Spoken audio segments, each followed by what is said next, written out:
कोई पीआर नहीं है, अपने दिल से लोग यहाँ जमा हुए हैं, नरेंद्र मोदी जी की मोहब्बत में यहाँ जमा हुए। नरेंद्र मोदी ने जो सद्भावना का मिशन रखा था, वो मिशन के अंदर ये जाहिर हुआ कि मुसलमानों के साथ उसकी बदभावना है, सद्भावना हरगिज नहीं है।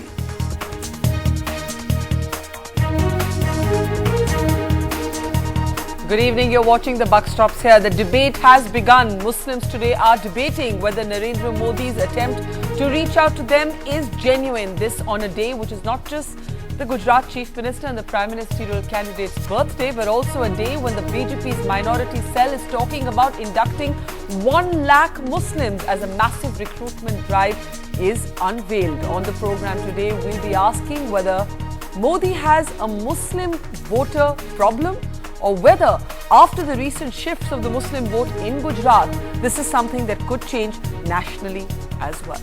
Also coming up later on the program, our big debate tonight, the Andhra Pradesh High Court has struck down a proposal by the state government to give compensation to Muslim boys who were wrongfully arrested in the Makkah Masjid blast cases. Over 70 men were given compensation after the cases against them proved to be false. Is this adding injury to insult?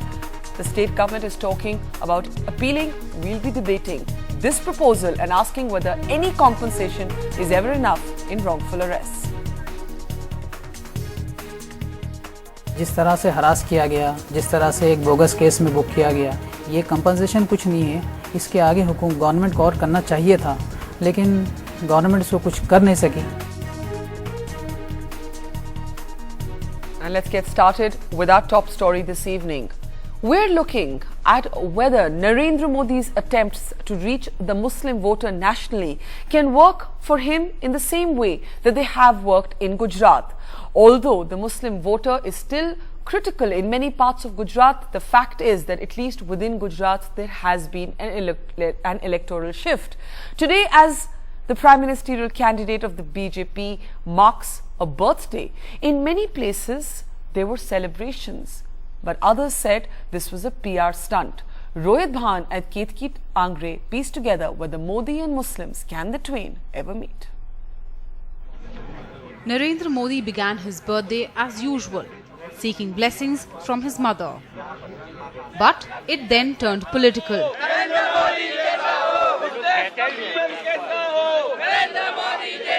Now that he is the BJP's Prime Ministerial candidate.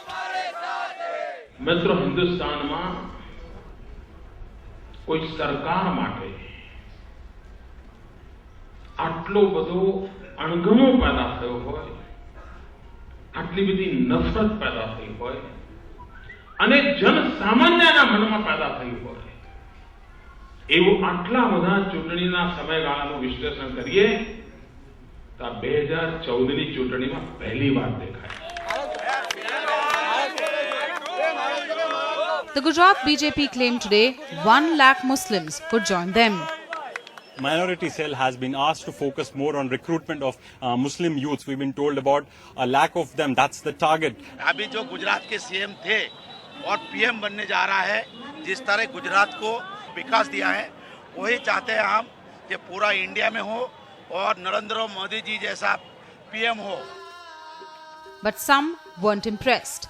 Like this cleric who was rebuffed by Modi last year when he tried to put a skull cap on the chief minister. Narendra Modi ने जो सद्भावना का mission रखा था, वो उसने उसकी बदभावना और उसकी हिटलरशाही या उसका जुल्म सितम को मिटाने के लिए जो रखा था, जो फेल हुआ, पूरी दुनिया जानती है. यानी वो मिशन के अंदर ये जाहिर हुआ कि मुसलमानों के साथ उसकी बदभावना है, सद्भावना हरगिज नहीं है.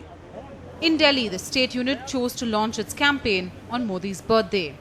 More crucially, its UP unit, led by Modi's right-hand man Amit Shah, laid out its plan. With 80 seats at stake, Uttar Pradesh sends the maximum number of members of parliament to the Lok Sabha every election. The BJP knows maximizing its efforts here could make the significant difference in its seats in 2014. So expect its prime ministerial candidate to crisscross across the state starting as early as next month. The state leaders have been asked to focus on the social fabric when looking for possible candidates. Uttar Pradesh has been divided into 8 zones, and Modi is expected to address at least one rally in each of these zones. Modi's pitch has already changed after his official elevation. As his canvas extends beyond Gujarat, Modi is focusing not just on burnishing his image, but also his pan-India appeal. With Rohit Bhan in Ahmedabad, in New Delhi, Ketki Angre for NDTV.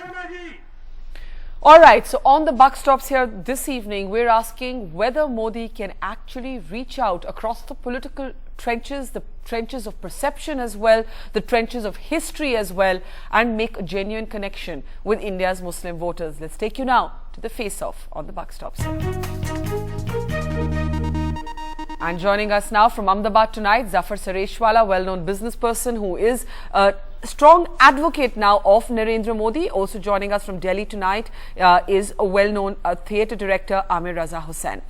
Let me start by asking you, Zafar Sareshwala, there is something a little confusing about the messaging.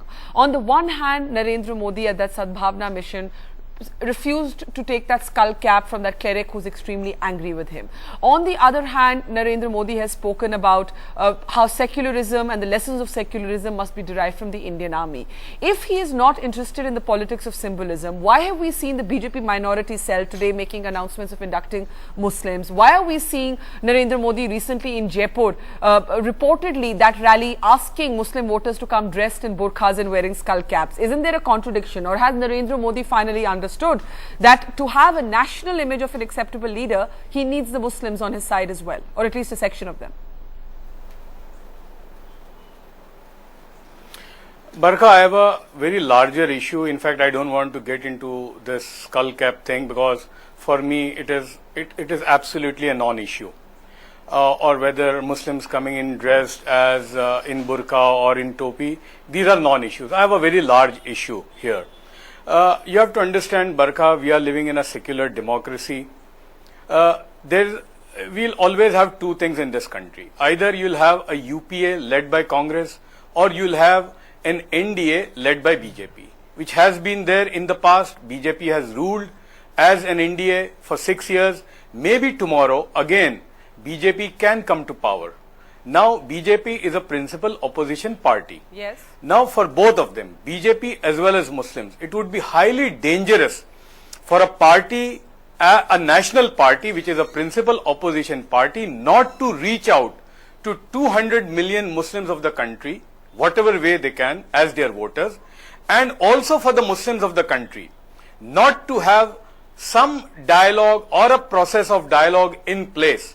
Now, whoever that may be, what contours may be, but the principal idea is that there should not be isolation. There should not be a pariah state for either.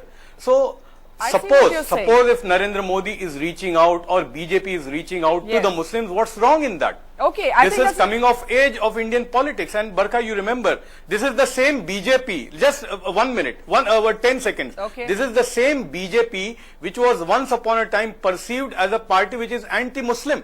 Now today, if this BJP thinks that Muslims are their voters, they should reach out to them. What's wrong in that? Let me take this to Amir Raza Hussain. Amir Raza Hussain, you quit your association with the BJP because of Narendra Modi. That's what you said. The fact of the matter is that the Muslims in Gujarat, or a section of the Muslim voter in Gujarat, has put his weight behind Narendra Modi. It could come from the same philosophy that Zafar Sareshwala talks about, that the Muslim cannot ghettoize himself in the electorate, that the Muslim wants to engage with all political parties. And in Gujarat, a section of the Muslim electorate, in fact 31% of Gujarat's Muslims actually voted for the BJP in 2012 in the assembly elections of Gujarat. So to that extent, is there a stereotyping going on of Muslims here when it comes to Narendra Modi? And secondly, even if Modi was perceived to be anti-Muslim, if he's trying to reach out to the electorate today, should we not welcome it, as Zafar Sareshwala is arguing? Okay, now let me first answer the question about Gujarat Muslims voting for Modi. Yeah. Gujarat Muslims, there are lots of Gujarat Muslims who are in villages where they are scared. For the last 10 years, they have not been able to recover from the riots of 2002, and they are being forced, they are being hemmed in, they are being absolutely, they are stuck to the wall where they have to vote for Modi. There is a small section led by people like Zafar Sareshwala, and a few others who are supporting Modi. No, please, Mr. Raza Hussain, don't keep go quiet. personal. Don't take my name. Keep quiet. Please. Keep quiet.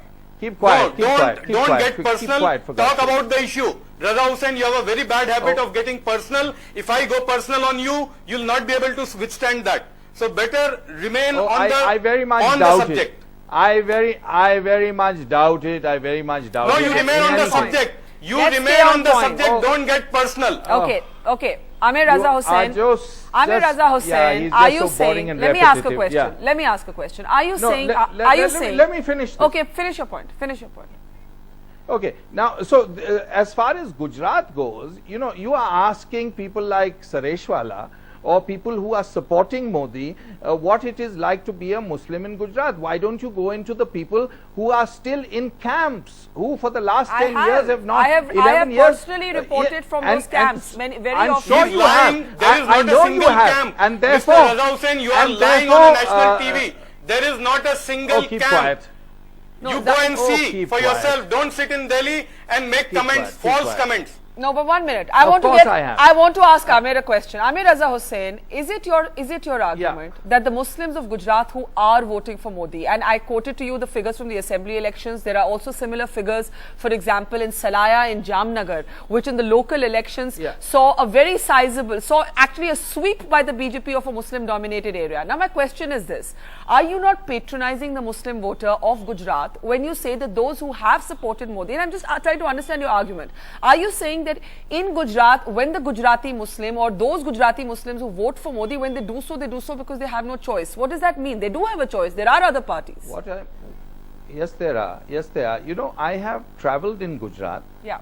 The response I have got from a whole lot of Muslims, from a lot of Muslims across the place, is that they have no choice because they are in ghettos, they are in colonies, and if BJP candidates from there lose, then these people will face the brunt of the wrath of these candidates. So anyway, leaving that aside, whether this is my opinion as far as Gujarat Muslims and their vote is. Okay.